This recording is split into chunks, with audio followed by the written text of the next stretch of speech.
Hi guys, ഇന്നിവിടെ ഒരു കൂന്തൽ റോസ്റ്റും അതുപോലെ തന്നെ ഒരു ബ്ലൂബെറി ഷേക്കും പിന്നെ ഒരു മോമോസും ആണ് കേട്ടോ തയ്യാറാക്കാൻ പോണേ. അപ്പോൾ ഫസ്റ്റ് നമുക്ക് കൂന്തൽ റോസ്റ്റ് നോക്കിയാലോ. അപ്പോൾ അതിനായിട്ട് ചട്ടി വെച്ചിട്ടുണ്ടായിരുന്നു. ചട്ടി ഒന്ന് ചൂടായി വന്നതിന് ശേഷം വെളിച്ചെണ്ണ ആഡ് ചെയ്ത് കൊടുത്തിട്ടുണ്ട്. വെളിച്ചെണ്ണ ഒന്ന് ചൂടായി വന്നതിന് ശേഷം സവാള ചേർത്ത് കൊടുത്തിട്ടുണ്ട്.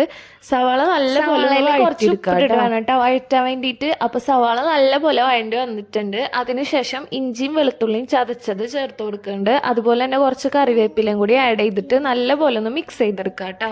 അപ്പോൾ അതെല്ലാം നല്ലപോലെ വന്നതിന് ശേഷം നമുക്ക് തക്കാളി ചേർത്ത് കൊടുക്കാം കേട്ടോ. തക്കാളി ചേർത്തിട്ട് നല്ലപോലെ ഒന്ന് മിക്സ് ചെയ്തെടുക്കാം. എന്നിട്ട് ജസ്റ്റ് ഒന്ന് അപ്പോൾ തക്കാളി നല്ലപോലെ ഒന്ന് വഴണ്ടി വന്നിട്ടുണ്ട്. അപ്പോൾ നെക്സ്റ്റ് സ്റ്റെപ്പ് എന്ന് വെച്ചാൽ നമുക്ക് പൊടികളൊന്ന് ആഡ് ചെയ്ത് കൊടുക്കാം. അപ്പോൾ ഫസ്റ്റ് തന്നെ ഞാൻ അവിടെ മല്ലിപ്പൊടി ആഡ് ചെയ്ത് കൊടുക്കുന്നുണ്ട്, പിന്നെ മുളക് പൊടി ചേർത്ത് കൊടുക്കുന്നുണ്ട്. എന്നിട്ട് നല്ലപോലെ ഒന്ന് മിക്സ് ചെയ്ത് വഴറ്റിയെടുക്കാം കേട്ടോ. അതിനുശേഷം കുറച്ച് കാശ്മീരി ചില്ലിയും അതുപോലെ തന്നെ മല്ലിപ്പൊടിയും കൂടിയും ചേർത്ത് കൊടുത്ത് നല്ലപോലെ ഒന്ന് വഴറ്റിയെടുക്കുക. അപ്പോൾ മസാല ഒക്കെ നല്ലപോലെ ഒന്ന് വഴറ്റിയെടുക്കുക കേട്ടോ. പിന്നെ ഒരു കാര്യം പറയാൻ ഞാൻ വിട്ടുപോയി, കൂന്തലൊന്ന് ജസ്റ്റ് വേറെ വേവിച്ചെടുത്തിട്ടുണ്ടായിരുന്നു കേട്ടോ. അതിൽ കുറച്ച് ഉപ്പ് അതുപോലെ തന്നെ മഞ്ഞൾപ്പൊടി മുളക് പൊടി ആഡ് ചെയ്തിട്ട് നല്ലപോലെ ഒന്ന് വേവിച്ചെടുത്തിട്ടുണ്ടായിരുന്നു കേട്ടോ. അപ്പോൾ മസാല ഒക്കെ നല്ലപോലെ വഴണ്ട് സെറ്റായി വന്നതിന് ശേഷം നമ്മൾ വേവിച്ചെടുത്ത കൂന്തൽ അതിലേക്ക് ആഡ് ചെയ്ത് കൊടുക്കുക. എന്നിട്ട് എല്ലാം കൂടെ നല്ലപോലെ ഒന്ന് മിക്സ് ചെയ്തെടുക്കുക. പിന്നെ അതിലെ വെള്ളമൊക്കെ വേണമെങ്കിൽ ജസ്റ്റ് ഒന്ന് വറ്റിച്ചെടുക്കുക. ഞാൻ കുറച്ച് വെള്ളം ഒന്ന് വറ്റിച്ചെടുത്തിട്ടുണ്ട്. അല്ലെങ്കിൽ കറി വേണമെങ്കിൽ കുറച്ച് കറി വറ്റിച്ചെടുത്തിട്ട് ജസ്റ്റ് ഒന്ന് ഓഫ് ചെയ്യുക. അപ്പോൾ ഞാൻ നല്ലപോലെ ഒന്ന് മിക്സ് ചെയ്ത് ജസ്റ്റ് ഒന്ന് ആ വെള്ളമൊക്കെ ഒന്ന് വറ്റിച്ചെടുത്ത് സെറ്റാക്കി എടുക്കുന്നു. പിന്നെ ലാസ്റ്റ് കുറച്ച് ഗരം മസാലയും കൂടി ആഡ് ചെയ്ത് കൊടുത്തിട്ടുണ്ടായിരുന്നു. എന്നിട്ട് എല്ലാം കൂടെ നല്ലപോലെ മിക്സ് ചെയ്ത് നമ്മളെ കൂന്തൽ റോസ്റ്റ് ഇവിടെ സെറ്റായി വന്നിട്ടുണ്ട്. അപ്പോൾ എല്ലാവരും ഒന്ന് ട്രൈ ചെയ്ത് നോക്കുക. എന്നിട്ട് ഫീഡ്ബാക്ക് ഒക്കെ ഒന്ന് കമന്റ് ചെയ്യുക. അടുത്തതായിട്ട് സെറ്റാക്കാൻ പോണത് മോമോസ് ആണ്. അപ്പോൾ മോമോസ് എങ്ങനെ തയ്യാറാക്കണേ നോക്കാം കേട്ടോ.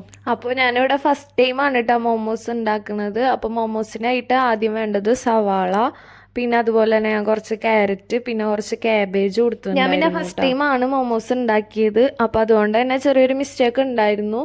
ഈ വെജിറ്റബിൾസ് സവാളൊക്കെ നല്ലപോലെ ചെറിയതാക്കിയിട്ട് വേണം കേട്ടോ അരിയാൻ വേണ്ടിയിട്ട്. ഞാൻ അരിഞ്ഞത് കുറച്ച് വലുപ്പം കൂടിപ്പോയി. അപ്പോൾ ആ അരിഞ്ഞതിക്ക് കുറച്ച് ഇഞ്ചി വെളുത്തുള്ളി ചേർത്ത് കൊടുത്തിട്ടുണ്ട്. പിന്നെ അതുപോലെ തന്നെ ചിക്കൻ ജസ്റ്റ് ഒന്ന് ക്രഷ് ആക്കിയത് ആഡ് ആക്കിയിട്ടുണ്ട്. എന്നിട്ട് എല്ലാം കൂടെ നല്ലപോലെ മിക്സ് ചെയ്തെടുത്തിട്ടുണ്ട്. പിന്നെ അതുപോലെ തന്നെ ഉപ്പ് കുരുമുളക് പൊടി ഇട്ട് കൊടുത്തിട്ടുണ്ട്.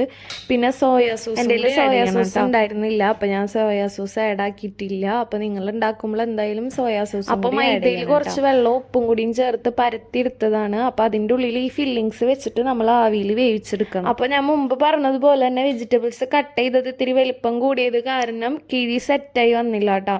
എന്നാലും ഒരുവിധം പറ്റുന്ന പോലെ സെറ്റാക്കിയിട്ടുണ്ടായിരുന്നു. എന്നിട്ട് ആവിയിൽ വെച്ച് ജസ്റ്റ് ഒന്ന് വേവിച്ചെടുത്തിട്ടുണ്ട് കേട്ടോ. ചിക്കൻ വേവിച്ചിട്ടാണ് ഞാൻ ചിക്കൻ അതിലേക്ക് ആഡ് ചെയ്തത് കേട്ടോ. അതുകൊണ്ട് തന്നെ ഒരു 20 മിനിറ്റ് കൊണ്ട് തന്നെ നമുക്ക് വെന്ത് കിട്ടിയിട്ടുണ്ടായിരുന്നു.